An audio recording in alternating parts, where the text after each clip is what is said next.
নির্বাচনী প্রচারণা ডামাডোল সেটি আসলে শেষ হতে যাচ্ছে। আর এর মধ্যে যে প্রার্থীরা আছে, যে ৭ জন প্রার্থী তারা আসলে নিজের যে ঘরোয়া কাজগুলো সেটি আসলে করছেন তারা। যে তাদের যে আনুষ্ঠানিক যে নির্বাচনী প্রচারণার শেষ দিকে যে মূলত পুলিং এজেন্ট নিয়োগ করা বা নির্বাচনী যে কোন কেন্দ্রে কিভাবে তারা কাজ করবেন সেটি আসলে এই মুহূর্তে করছেন।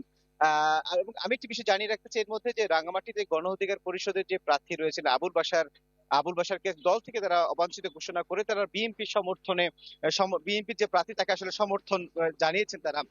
অন্যান্য প্রার্থীদের সাথেও কথা বলেছিলাম। তারা আসলে তাদের নির্বাচনী যে কাজ সেটি ঘরোয়া কাজগুলো সারছেন। একটু জানতে চাইবো আসলে আপনারা তো বিএনপির সমর্থক হিসেবে মাঠে কাজ করছিলেন। শেষ পর্যন্ত আসলে কি পরিস্থিতি আপনাদের দলের অবস্থানটা কি? আপনারা জানেন আমাদের নেতা জনাব তারেক রহমান পাহাড়ি বাঙালি ঐক্যের প্রতীক অ্যাডভোকেট দীপের দেওয়ানকে নমিনেশন দিয়েছে।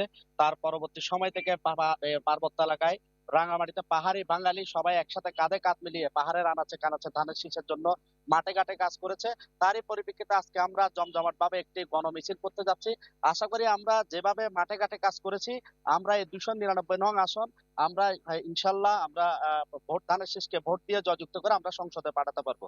ধন্যবাদ আপনাকে। যেমনটি আসলে বলছিলেন এই যে বিএনপির এই মিছিল আজকে হবে কিছুক্ষণ পরে যে দলীয়ভাবে যে শেষ প্রচারণার দিনে আসলে মিছিলটি আসলে করছেন তারা। তারা এর মাধ্যমে রাঙামাটি থেকে যে বিএনপির গণজোয়ার সেটি আসলে প্রমাণ করতে চাচ্ছেন। ভোটারদেরকে উদ্বুদ্ধ করতে তারা এই মিছিলের আয়োজন করেছে বলে দলীয়ভাবে আমাদেরকে জানানো হয়েছিল। মঞ্জুর এই ছিল রাঙামাটি থেকে আমার কাছে সবশেষ। জিয়া, ধন্যবাদ।